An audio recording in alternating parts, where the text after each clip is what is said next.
In a dense jungle lived Gajaraju, a massive elephant. He was gentle, but he had a very sensitive nose. Nearby sat Kesari, the Lion King. He was very vain and spent hours grooming his magnificent mane.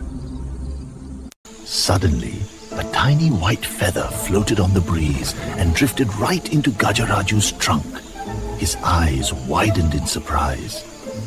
It tickled terribly. But Gajaraju saw the king grooming himself and was too scared to sneeze.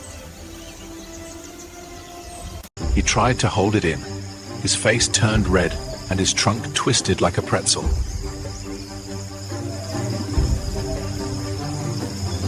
A monkey watching from a tree shouted, "Don't hold it, Gajaraju, you'll pop."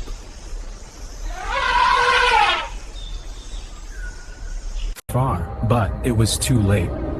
Gajaraju let out a sneeze so powerful it was like a hurricane. Ha-choo! On his brain, the blast of air hit Kesari directly. His perfectly groomed hair was blown backward instantly. When the dust settled, the lion looked into the water. His hair was standing up like a giant mushroom. Instead of getting angry, Kesari laughed. "Nice style, Gajaraju," he roared. "Sometimes accidents are just funny."